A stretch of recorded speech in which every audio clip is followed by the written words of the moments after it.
नमस्कार आदाब दोस्तों। तो चलिए आज फिर हम आप लोगों के लिए नए देश और दुनिया की तमाम ताजा बड़ी खबरें, ब्रेकिंग न्यूज हेडलाइंस एक एक करके तमाम बड़ी खबरें आपके सामने रखेंगे। सबसे पहली और बड़ी खबर आ रही है गाजा से, जहां पर हमास और इजराइल के बीच चल रहे संघर्ष में अब एक राहत भरी खबर सामने आ रही है। अमेरिका के कहने पर अब इजराइल जो है 2 या 3 दिन के लिए जो है इस संघर्ष पर विराम लगा सकता है। आगे इसकी पूरी जानकारी देंगे। साथ ही साथ अगली बड़ी खबर में दोस्तों आपको बताएंगे कि जिस तरह से एक दिन पहले ही इजराइल के पीएम नेतन्याहू ने गाजा पर कब्जे की बात कही थी, इसको लेकर के अमेरिका और इजराइल में बगावत शुरू हो गई है। अब बाइडेन नेतृत्व ने इजरायली पीएम के इस बयान की निंदा करते हुए किस तरह से इजराइल के खिलाफ बयान दिया है, ये आगे आपको बताएंगे। साथ ही साथ अगली बड़ी खबर में आपको बताएंगे दोस्तों कि इजराइल को सपोर्ट करने पर कोका कोला और नेस्ले जैसी कंपनियों को तुर्की ने पूरी तरीके से बैन कर दिया है। आगे इसकी भी जानकारी देंगे। साथ ही साथ अगली बड़ी खबर में आपको बताएंगे दोस्तों कि हमास के समर्थन में आकर के जो है अमेरिका के खिलाफ इराक के अंदर अमेरिकी बेस पर एक बार फिर हमला करने की खबर सामने आ रही है, इसकी भी जानकारी आपको देंगे। साथ ही साथ अगली बड़ी खबर में आपको बताएंगे दोस्तों कि ब्रिटेन से बड़ी खबर है, जहां पर जो है गाजा के लोगों के समर्थन करते हुए ब्रिटेन के एक सांसद ने अपने पद से इस्तीफा दे दिया है। आगे इसकी भी जानकारी देंगे। साथ ही साथ अगली बड़ी खबर में आपको बताएंगे दोस्तों कि इजराइल का समर्थन कर बुरी तरह फंस गए जो है जो बाइडेन। बताया जा रहा है कि इजराइल को जिस तरह से मिलिट्री सपोर्ट बाइडेन नेतृत्व की तरफ से दिया जा रहा है, इसको लेकर के लोगों से, अमेरिकी लोगों से राय ली गई और एक सर्वे किया गया, जिसमें अब लोगों ने बाइडेन जो है नेतृत्व के खिलाफ अपना मत दिया है, जिसके बाद बाइडेन सरकार अगले आने वाले चुनाव में सत्ता में वापसी नहीं कर पाएगी। इसका भी एक डेटा सामने आया जो आगे आपको बताएंगे। साथ ही साथ अगली बड़ी खबर में आपको बताएंगे दोस्तों कि फिलिस्तीन के राष्ट्रपति अब्बास को फिर एक बार जो है मारने की कोशिश की गई है, उनके ऊपर जो है वेस्ट बैंक में हमला किया गया है, इसका भी वीडियो आके आपको दिखाएंगे। साथ ही साथ अगली बड़ी खबर में आपको बताएंगे दोस्तों कि हमास की तरफ से इजराइल के लोगों को कब्जे को लेकर के बड़ी खबर आ रही है। जिस तरह से 200 से ज्यादा लोग, ये कहा जा रहा था कि हमास के पास है, वो कब्जा करके उनको अलग जगह पर रखा हुआ है, लेकिन अब इस मामले में बड़ा खुलासा हुआ है, इसकी भी जानकारी आपको देंगे। उससे पहले एक छोटी सी रिक्वेस्ट करेंगे दोस्तों, क्या आपको लगता है कि जिस तरह से गाजा पट्टी में इजरायली सेना अपना क्रूर रवैया गाजा के लोगों के प्रति इख्तियार किए हुए है, इसके खिलाफ इजराइल पर कार्रवाई होनी चाहिए? अगर आपकी राय हाँ है तो कमेंट सेक्शन में अपना फीडबैक जरूर दीजिए। इस वीडियो को ज्यादा से ज्यादा लाइक करिए, शेयर करिए, चैनल को सब्सक्राइब करके बेल आइकन को जरूर प्रेस कर लीजिए। बात करेंगे पहली और बड़ी खबर की। मैं आपको स्क्रीन के ऊपर एक खबर दिखा रहा हूं, आप देख सकते हैं। प्रधानमंत्री नेतन्याहू ने हमास के इरादों पर संदेह जरूर व्यक्त किया है, लेकिन जिस तरह से अमेरिकी राष्ट्रपति जो बाइडेन ने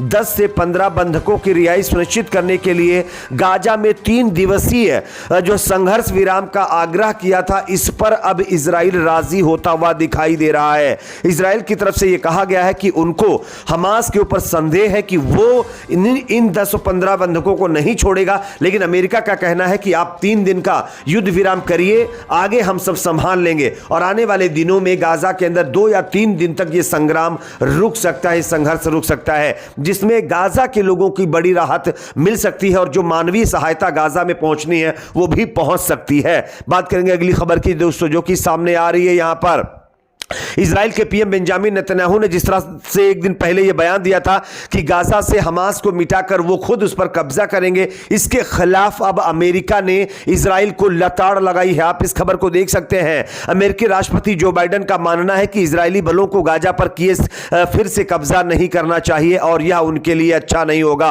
दरअसल इजराइल के प्रधानमंत्री बेंजामिन नेतन्याहू ने पिछले दिनों कहा था कि इस संघर्ष खत्म होने के बाद उनका देश अनिश्चित जो है अवधि के लिए गाजा पर समग्र सुरक्षा जिम्मेदारी अपने हाथ में ले लेगा। व्हाइट हाउस राष्ट्रीय सुरक्षा परिषद के प्रवक्ता जॉन किर्बी ने कहा, राष्ट्रपति अब भी जो है आप भी मानते हैं कि इजरायली बलों द्वारा गाजा पर दोबारा कब्जा करना अच्छा नहीं है। यह इजराइल के लिए अच्छा नहीं होगा, इजरायली लोगों के लिए अच्छा नहीं होगा। उन्होंने कहा कि मंत्री जो है एंटनी ब्लिंकन इस क्षेत्र में जो वार्ता कर रहे हैं उनमें से यह है कि संघर्ष के बाद गाजा का हाल क्या होगा, गाजा में शासन कैसा होगा, क्योंकि जो कुछ भी है वह वैसा नहीं हो सकता जैसा कि 6 अक्टूबर को होता या हमास नहीं हो सकता। यानी कि अपने आप में एक बड़ी खबर है कि अब जिस तरह से इजराइल ने गाजा पर कब्जा करने का दावा किया था, उसके खिलाफ अब अमेरिका की सरकार बाइडेन के नेतृत्व ने इजराइल को फटकार लगाते हुए साफ कहा है कि ऐसी गलती आप मत करना। बात करेंगे अगली खबर की, जो कि सामने आ रही है दोस्तों। यहां पर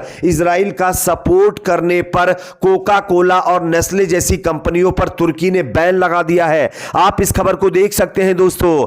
इजराइल हमास के बीच लगातार 31वें दिन जो है संघर्ष जारी है। इस संघर्ष के चलते मौजूदा वक्त में दुनिया के कई देश अलग अलग धड़ में बटे हुए हैं। कई देश इजरायली सेना के समर्थन में है तो कई देश हमास के लड़ाकों को सपोर्ट कर रहे हैं। इसी कड़ी में इजरायली सेना का समर्थन करने को लेकर तुर्की के कोका कोला और नेस्ले कंपनी के खिलाफ बड़ी कार्रवाई करते हुए दोनों कंपनियों के प्रोडक्ट्स को अपने रेस्टोरेंट से हटा दिया है। न्यूज एजेंसी रॉयटर्स ने सूत्रों के हवाले से यह जानकारी दी है। इस मामले को लेकर एक बयान जारी किया गया है जिसमें कहा गया है कि यह फैसला लिया गया है कि इजराइल का समर्थन करने वाली कंपनियों के सामान तुर्की के संसद परिसर में रेस्टोरेंट, कैफेटेरिया और टी हाउस में नहीं बेचे जाएंगे। यह फैसला संसद अध्यक्ष ने लिया है, लेकिन कंपनियों की पहचान उजागर नहीं की गई है। यानी कि कोका कोला और नेस्ले जैसी कंपनियों पर अब जो है कार्रवाई तुर्की ने कर दी है, उनके ऊपर बैन लगा दिया है। अगली खबर की बात करेंगे दोस्तों, जो कि सामने आ रही है। यहां पर जो है इजराइल का सपोर्ट करने पर जिस तरह से तमाम संगठन अमेरिका के खिलाफ हो गए थे, उसका असर भी देखने को मिल रहा है। इराक के इरबिल से बड़ी खबर है, जहां पर अमेरिकी सैन्य अड्डे को एक बार फिर एक ड्रोन से निशाना बनाया गया है, जिसमें कई सैनिकों के घायल होने की खबर सामने आ रही है। बात करेंगे अगली खबर की, जो कि सामने दोस्तों आ रही है ब्रिटेन से, जहां पर लेबर पार्टी के सांसद ने इस्तीफा दे दिया है। हमास और गाजा के अंदर जिस तरह से लगातार लोगों के ऊपर जुल्म किया जा रहा है, इसको लेकर के ब्रिटेन के सांसद अपनी पार्टी और अपनी सरकार पर यह दबाव बना रहे थे कि वो गाजा में सीजफायर को लेकर के इजराइल के ऊपर प्रेशर डाले। लेकिन जब जो है ब्रिटेन की सरकार की तरफ से कोई पॉजिटिव रिएक्शन नहीं आया, उसके बाद अब जो है ब्रिटेन के सांसद इमरान हुसैन ने अपने पद से इस्तीफा दे दिया है। बात करेंगे अगली खबर की, जो कि सामने दोस्तों यहां पर आ रही है। डोनाल्ड ट्रंप फिर बनेंगे अमेरिका के राष्ट्रपति। इजराइल को सपोर्ट करना बाइडेन को पड़ गया भारी। दरअसल जिस तरह से इजरायली सेना को लगातार बाइडेन का जो एक पूरा गुट है वो सपोर्ट कर रहा है, इजरायली सेना को हथियारों समेत कई चीजों से सपोर्ट किया जा रहा है। इसके बाद अमेरिका की जनता लगातार बाइडेन संगठन के खिलाफ हो गई है, बाइडेन सरकार के खिलाफ हो गई है। इसी बीच जो है अमेरिका में होने वाले चुनाव से पहले एक सर्वे किया गया है, जिसमें डोनाल्ड ट्रंप बाजी मारते हुए दिखाई दे रहे हैं। अमेरिका जिस तरह से इजराइल का सपोर्ट कर रहा है, इससे अमेरिका की जनता अब नाराज हो गई है, जिसके बाद सर्वे में पता चला है कि लगभग 49% लोगों ने डोनाल्ड ट्रंप को फिर एक बार अमेरिका की कमान संभालने का मौका देने की बात कही है। साथ ही साथ जो आंकड़ा 50% बाइडेन के समर्थन में था, वो घट करके अब 45 पर आ गया है। यानी 5% से ज्यादा ग्राफ जो बाइडेन नेतृत्व का अमेरिका के अंदर घट गया है इजराइल का सपोर्ट करने के बाद। अगली खबर की बात करेंगे दोस्तों, जो कि सामने यहां पर आ रही है, जो है फलस्तीन के वेस्ट बैंक से, जहां पर फलस्तीन के राष्ट्रपति अब्बास को जो है खत्म करने की कोशिश की गई है, उनके ऊपर हमला करने की खबर भी सामने आ रही है। अगली खबर की बात करेंगे, जो कि सामने आ रही है दोस्तों, हमास को लेकर के एक और बड़ा खुलासा। इजराइल से जितने लोगों को बंधक बनाया गया था, दावा किया जा रहा था कि वो हमास के पास है, लेकिन अब खबर आ रही है कि सिर्फ 180 बंधक हमास के पास हैं, जबकि इस्लामिक जिहाद के पास 40 और अन्य समूहों के पास जो है 20 बंधक रखे गए हैं। आप किस पर क्या राय, कमेंट सेक्शन में जरूर बताइए। वीडियो को लाइक शेयर, चैनल को सब्सक्राइब जरूर करें।